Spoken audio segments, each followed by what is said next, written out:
Hello everyone, welcome back to ಲಾಸ್ಟೆಸ್ menu. ಬೇಕ್ರಿಯಲ್ಲಿ ಸಿಗುವಂತಹ ಎಗ್ ಪಫ್ಸ್ ಇವತ್ತು ಮನೇಲಿ ಹೇಗೆ ಈಸಿಯಾಗಿ ಪ್ರಿಪೇರ್ ಮಾಡ್ಕೊಳ್ಳೋದು ಅಂತ ತೋರಿಸ್ತಾ ಇದ್ದೀನಿ. ತುಂಬಾ ಚೆನ್ನಾಗಿ ಬಂದಿತ್ತು ಹಾಗೂ ಕ್ರಿಸ್ಪಿಯಾಗಿ ಸಾಫ್ಟಾಗಿತ್ತು. ಇದಕ್ಕೆ ಒಂದು ಬೆಸ್ಟ್ ಕಾಂಬಿನೇಷನ್ ಆಗಿ ಖಡಕ್ ಆಗಿರೋ ಮಸಾಲ ಚಾಯ್ ಕೂಡ ನಿಮಗೆ ತೋರಿಸ್ತಾ ಇದ್ದೀನಿ. ಕಾಂಬಿನೇಷನ್ ಅಂತೂ ಸಕ್ಕತ್ತಾಗಿತ್ತು. ನೀವು ಕೂಡ ಖಂಡಿತ ಟ್ರೈ ಮಾಡಿ. ಇಲ್ಲಿ ನಾನು ಎಗ್ ಪಫ್ ಮಾಡಲಿಕ್ಕೆ ಮೊದಲನೇದಾಗಿ 2 ಕಪ್ಪಷ್ಟು ಮೈದಾ ಹಿಟ್ಟು ತಗೊಂಡಿದ್ದೇನೆ. ನೀವು ಗೋಧಿ ಹಿಟ್ಟು ಕೂಡ ಯೂಸ್ ಮಾಡ್ಬೋದು, ಬಟ್ ಮೈದಾ ಹಿಟ್ಟಲ್ಲಿ ಮಾಡಿದ್ರೆ ಚೆನ್ನಾಗಿ ಬರುತ್ತೆ.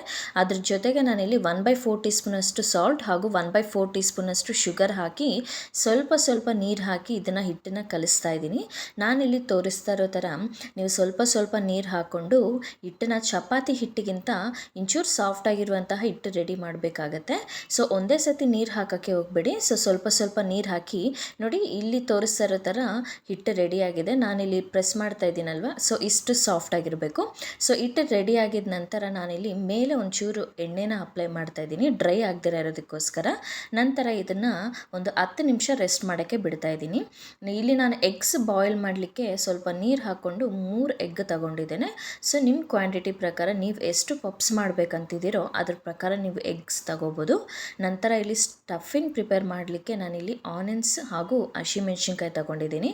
ನಾನಿಲ್ಲಿ ತೋರಿಸ್ತಾ ಇರೋ ಥರ ಆನಿಯನ್ಸ್ ನೀವು ಉದ್ದಕ್ಕೂ ಕಟ್ ಮಾಡ್ಕೋಬೋದು, ಇಲ್ಲಾಂತಂದರೆ ನೀವು ಸ್ಮಾಲ್ ಪೀಸಸ್ ಆಗಿ ಕೂಡ ನೀವು ಕಟ್ ಮಾಡ್ಕೋಬೋದು. ಇದ್ರ ಜೊತೆಗೆ ನಾನಿಲ್ಲಿ 2 ಹಸಿಮೆಣ್ಸಿನ್ಕಾಯಿ ತಗೊಂಡು ನಾನು ಈ ಥರ ಚಿಕ್ಕದಾಗಿ ಕಟ್ ಮಾಡ್ತಾ ಇದ್ದೀನಿ. ನೀವು 1 ಇಲ್ಲ 2 ಹಸಿಮೆಣ್ಸಿನ್ಕಾಯಿ ಹಾಕ್ಕೋಬೋದು. ನೋಡಿ, ಎಗ್ಸ್ ಕೂಡ ಬಾಯ್ಲ್ ಆಗಿದೆ. ನಂತರ ಇದನ್ನು ಸ್ವಲ್ಪ ತಣ್ಣಗಾದ ನಂತರ ನಾನಿಲ್ಲಿ ಪೀಲ್ ಮಾಡ್ಕೊತಾ ಇದ್ದೀನಿ. ಪೀಲ್ ಮಾಡಿದ ತಕ್ಷಣ ನಾನು ಇದನ್ನು 2 ಭಾಗ ಆಗಿ ಮಾಡ್ತಾ ಇದ್ದೀನಿ. ಸೊ ನಾವಿಲ್ಲಿ 1 ಎಗ್ನ ನಾವು 2 ಪೀಸಸ್ನ ಮಾಡ್ಕೋಬೇಕು. ಎಗ್ಸ್ನ ಕಟ್ ಮಾಡಿ ನಾವು ಪಕ್ಕಕ್ಕಿಡೋಣ. ನಂತರ ನಾನಿಲ್ಲಿ ಸ್ಟಫಿಂಗ್ ಪ್ರಿಪೇರ್ ಮಾಡಲಿಕ್ಕೆ ಪ್ಯಾನ್ ಹೀಟ್ ಆದಮೇಲೆ 1 ಟೇಬಲ್ ಸ್ಪೂನಷ್ಟು ಆಯಿಲ್ ಹಾಕಿದ್ದೇನೆ.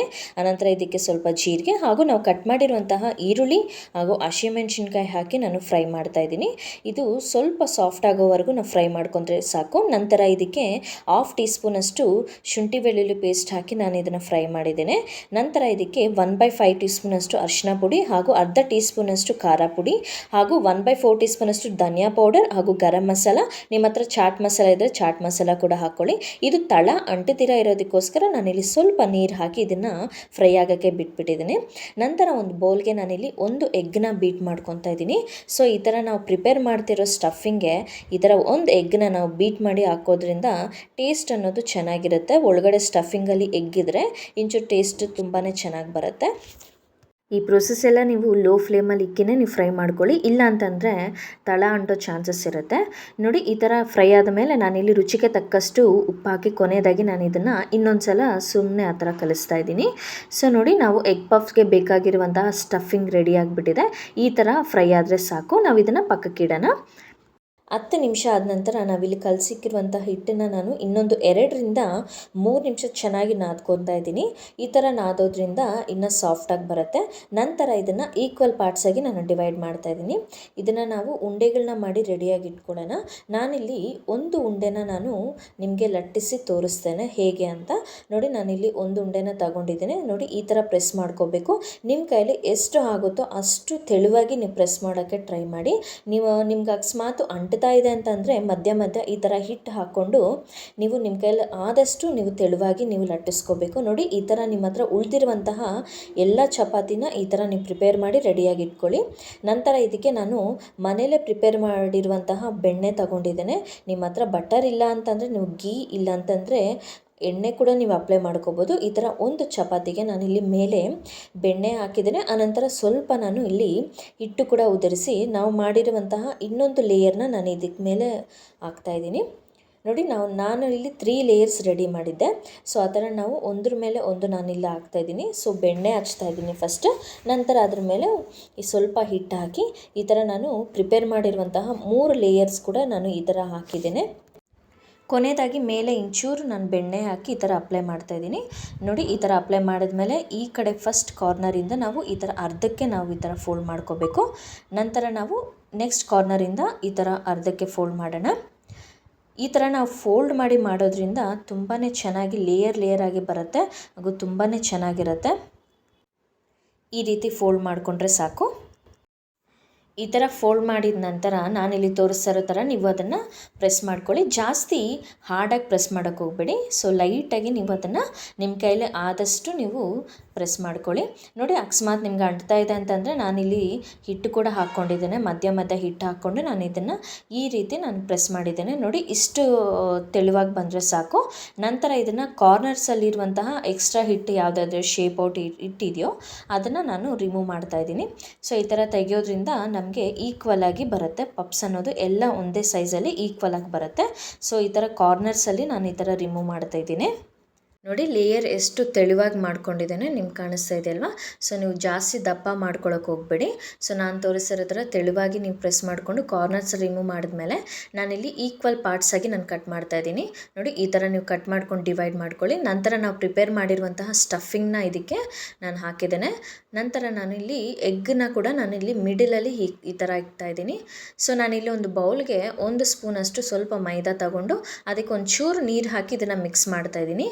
ಸೊ ಈ ಪೇಸ್ಟ್ ಯಾವುದಾದ್ರೆ ಇದೆಯೋ ಅದನ್ನು ಈ ಥರ ನಾವು ಎಲ್ಲ ಕಾರ್ನರ್ಸ್ಗೆ ಅಪ್ಲೈ ಮಾಡೋದ್ರಿಂದ ನಾವು ಅದನ್ನು ಫೋಲ್ಡ್ ಮಾಡೋ ಟೈಮಲ್ಲಿ ಚೆನ್ನಾಗಿ ಸ್ಟಿಕ್ ಆಗುತ್ತೆ. ಇಲ್ಲ ಅಂತಂದರೆ ನೀವು ಜಸ್ಟ್ ಡೈರೆಕ್ಟಾಗಿ ಬರೀ ನೀರಲ್ಲಿ ಕೂಡ ನೀವು ವಾಟರ್ ಹಾಕಿ ಕೂಡ ನೀವು ಅದನ್ನು ಫೋಲ್ಡ್ ಮಾಡ್ಕೋಬೋದು. ನೋಡಿ, ನಾನು ಇಲ್ಲಿ ತೋರಿಸ್ತಾ ಇರೋ ರೀತಿ ನೀವು ಈ ಥರ ಫೋಲ್ಡ್ ಮಾಡ್ಕೊಳ್ಳಿ. ಫಸ್ಟ್ ಒಂದು ಕಾರ್ನರಿಂದ ಈ ಥರ ಫೋಲ್ಡ್ ಮಾಡ್ಕೊಳ್ಳಿ. ಆನಂತರ ನಾವು ನೆಕ್ಸ್ಟ್ ಕಾರ್ನರ್ನ ನಾವು ಫೋಲ್ಡ್ ಮಾಡ್ಕೋಬೇಕು. ನೋಡಿ, ಚೆನ್ನಾಗಿ ಪೇಸ್ಟ್ ಆಗಿದೆ. ಸೊ ಅಂಟ್ಕೊಂಡಿದೆ. ಸೊ ನಾವು ಫ್ರೈ ಮಾಡ್ಕೊಳ್ಳೋ ಟೈಮಲ್ಲಿ ಕೂಡ ಅದು ರಿಮೂವ್ ಆಗದಿರ ಇರುತ್ತೆ. ಸೊ ಈ ಥರ ನಾನು ಮೈದಾ ಹಾಕಿ ನಾನು ಫೋಲ್ಡ್ ಮಾಡಿದ್ದೇನೆ. ನೋಡಿ, ಈ ಥರ ರೆಡಿ ಆದ ನಂತರ ನಾನಿಲ್ಲಿ ಒಂದು ತಟ್ಟೆಗೆ ಸ್ವಲ್ಪ ನಾನು ಬಟರ್ ಹಾಕಿ ಇಕ್ಕಿದ್ದೆ. ಸೊ ಆ ತಟ್ಟೆಗೆ ನಾನು ಇದನ್ನು ಟ್ರಾನ್ಸ್ಫರ್ ಮಾಡಿದ್ದೇನೆ. ಸೊ ನಮ್ಮ ಹತ್ರ ಉಳಿದಿರುವಂಥ ಪಫ್ಸ್ ಎಲ್ಲನೂ ಇದೇ ಥರ ನಾವು ಫೋಲ್ಡ್ ಮಾಡಿ ನಾವು ರೆಡಿಯಾಗಿ ಇಟ್ಕೊಳ್ಳೋಣ. ತುಂಬಾ ಈಸಿಯಾಗಿ ಫೋಲ್ಡ್ ಮಾಡ್ಕೊಬೋದು, ಏನು ಅಷ್ಟು ಕಷ್ಟ ಏನಿರಲ್ಲ. ಸೊ ನಾನು ಈ ಥರ ತೋರಿಸ್ತಿರೋ ಥರ ಬೇಗನೆ ಅಂಟ್ಕೊಳ್ಳುತ್ತೆ. ನೋಡಿ, ಈ ಥರ ರೆಡಿ ಆಗಿದ ನಂತರ ನಾನೆಲ್ಲನೂ ಒಂದು ತಟ್ಟೆಗೆ ಹಾಕಿದ್ದೀನಿ. ಸೊ ನಂತರ ಇದಕ್ಕೆ ಮೇಲೆ ನಾನು ಸ್ವಲ್ಪ ಹಾಲನ್ನ ಅಪ್ಲೈ ಮಾಡ್ತಾಯಿದ್ದೀನಿ. ಈ ಥರ ಹಾಲನ್ನ ನಾವು ಅಪ್ಲೈ ಮಾಡೋದ್ರಿಂದ ಕಲರ್ಫುಲ್ಲಾಗಿರುತ್ತೆ, ಹಾಗೆ ಮೇಲೆ ಕ್ರಿಸ್ಪಿಯಾಗಿ ಕೂಡ ಬರುತ್ತೆ. ನೋಡಿ, ನಂತರ ಇಲ್ಲಿ ಆಯಿಲ್ ಕೂಡ ಹೀಟ್ ಆಗಿದೆ. ಈ ಆಯಿಲ್ ಹೀಟ್ ಆದ ನಂತರ ನಾನಿಲ್ಲಿ ಪಪ್ಸ್ನ ಹಾಕಿ ನಾನು ಫ್ರೈ ಮಾಡ್ತಾಯಿದ್ದೀನಿ. ಸೊ ಈ ಪ್ರೋಸೆಸ್ನ ನೀವು ಮೀಡಿಯಮ್ ಇಲ್ಲಾಂದರೆ ಲೋ ಫ್ಲೇಮಲ್ಲಿ ಇಕ್ಕಿ ನೀವು ಫ್ರೈ ಮಾಡ್ಕೊಳ್ಳಿ. ಸೊ ಹೈ ಫ್ಲೇಮಲ್ಲಿ ಇಕ್ಕಿದ್ರೆ ಒಳಗಡೆ ಬೇಯ್ದಿರ ಇರುತ್ತೆ. ಸೊ ನಾವು ಈ ಥರ ಲೋ ಇಲ್ಲಾಂದರೆ ಮೀಡಿಯಮ್ ಫ್ಲೇಮಲ್ಲಿ ಇಕ್ಕಿ ನಾನಿಲ್ಲಿ ತೋರಿಸ್ತಾ ಇರೋ ಥರ ನೀವು 2 ಕಡೆ ಗೋಲ್ಡನ್ ಕಲರ್ ಬರೋವರೆಗೂ ನೀವು ಅದನ್ನು ಫ್ರೈ ಮಾಡ್ಕೋಬೇಕು. ನೋಡಿ, ಎಗ್ ಪಫ್ ಮಾಡಲಿಕ್ಕೆ ಓವನ್ ಅವಶ್ಯಕತೆ ಇರಲ್ಲ. ಈ ಥರ ನಾವು ಆಯಿಲಲ್ಲಿ ಫ್ರೈ ಮಾಡಿದ್ರೂ ಚೆನ್ನಾಗಿ ಬರುತ್ತೆ. ಇಲ್ಲ ಅಂತಂದರೆ ನೀವು ಪಾತ್ರೆಯಲ್ಲೇ ಡೈರೆಕ್ಟಾಗಿ ನೀವು ಬೇಕ್ ಮಾಡ್ಕೋಬೋದು ಸ್ಟವ್ ಮೇಲೆ. ಅದು ಹೇಗೆ ಅಂತ ನಾನು ನೆಕ್ಸ್ಟ್ ಯಾವಾಗಾದರೂ ನಿಮಗೆ ಪ್ರಿಪೇರ್ ಮಾಡಿ ತೋರಿಸ್ತೇನೆ. ಈ ಥರ ಆಯಿಲಲ್ಲಿ ನಾವು ಫ್ರೈ ಮಾಡ್ಕೊಳ್ಳೋದು ಕೂಡ ತುಂಬಾ ಈಸಿ.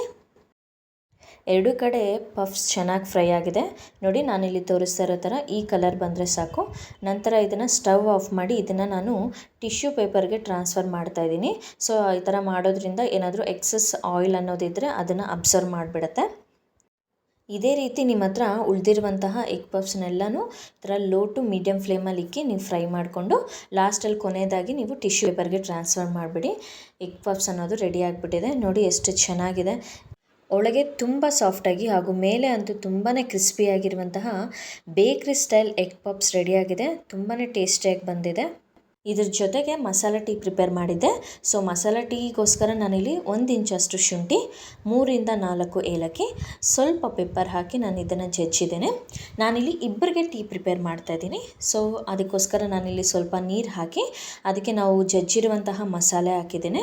ಸೊ ಆ ಮಸಾಲೆ ಜೊತೆಗೆ ನಾನಿಲ್ಲಿ ಟೀ ಪೌಡರ್ ಹಾಗೂ ರುಚಿಗೆ ತಕ್ಕಷ್ಟು ನಾನಿಲ್ಲಿ ಸಕ್ಕರೆ ಹಾಕಿದ್ದೀನಿ. ಸೊ ಇದೆಲ್ಲ ಚೆನ್ನಾಗಿ ನಾವು ಹಾಕಿರುವಂತಹ ಮಸಾಲೆ ಎಲ್ಲ ಕೂಡ ನೀರಲ್ಲಿ ಚೆನ್ನಾಗಿ ಕುದಿ ಬರೋವರೆಗೂ ನಾವು ಕಾಯಿಸ್ಕೋಬೇಕು. ನೋಡಿ, ನಾವು ಹಾಕಿರುವಂತಹ ಮಸಾಲೆ ಎಲ್ಲ ನೀರಲ್ಲಿ ಚೆನ್ನಾಗಿ ಕಾದಿ ಡಿಕಾಷನ್ ರೆಡಿಯಾಗಿದೆ. ಈ ಥರ ರೆಡಿಯಾಗಿದ ನಂತರ ನಾನಿಲ್ಲಿ ಹಾಲು ಹಾಕ್ತಾಯಿದ್ದೀನಿ. ಸೊ ನಿಮಗೆ ಎಷ್ಟು ಬೇಕೋ ಅಷ್ಟು ಹಾಲು ಹಾಕ್ಕೋಬೋದು. ಸೊ ನಾನು ಈ ಥರ ಹಾಲು ಹಾಕಿದ ನಂತರ 1ರಿಂದ 2 ಇಂಚಷ್ಟು ನಾನು ಚೂರು ಬೆಲ್ಲ ಹಾಕ್ತಾಯಿದ್ದೀನಿ. ಈ ಥರ ಬೆಲ್ಲ ಹಾಕೋದ್ರಿಂದ ಟೀ ಟೇಸ್ಟ್ ಅನ್ನೋದು ತುಂಬಾ ಚೆನ್ನಾಗಿರುತ್ತೆ. ನಂತರ ಇದನ್ನು ಲೋ ಫ್ಲೇಮಲ್ಲಿ ಇಟ್ಟು ಒಂದು 2ರಿಂದ 3 ನಿಮಿಷ ಕಾಯಿಸ್ಕೊಂಡ್ರೆ ಸಾಕು. ಖಡಕ್ಕಾಗಿರುವಂತಹ ಮಸಾಲ ಚಾಯ್ ರೆಡಿಯಾಗಿದೆ. ಈ ಕಾಂಬಿನೇಷನ್ ಖಂಡಿತ ನೀವು ಕೂಡ ಟ್ರೈ ಮಾಡಿ. ಇವತ್ತಿನ ರೆಸಿಪಿ ನಿಮಗೆ ಇಷ್ಟ ಆಗಿದ್ದರೆ ಲೈಕ್ ಮಾಡಿ, ಶೇರ್ ಮಾಡಿ. ನನ್ನ ಚಾನಲ್ನ ನೀವು ಫಸ್ಟ್ ಟೈಮ್ ನೋಡ್ತಿದ್ರೆ ದಯವಿಟ್ಟು ಸಬ್ಸ್ಕ್ರೈಬ್ ಮಾಡ್ಕೊಳ್ಳಿ. ಹಾಗೆ ಪಕ್ಕದಲ್ಲಿರೋ ಬೆಲ್ ಐಕಾನನ್ನು ಕ್ಲಿಕ್ ಮಾಡೋದನ್ನು ಮರಿಬೇಡಿ. ಇನ್ನೊಂದು ಹೊಸ ವಿಡಿಯೋ ಜೊತೆ ನಿಮ್ಮ ಮುಂದೆ ಬರ್ತೇನೆ. ಅಲ್ಲಿವರೆಗೂ ಬಾಯ್.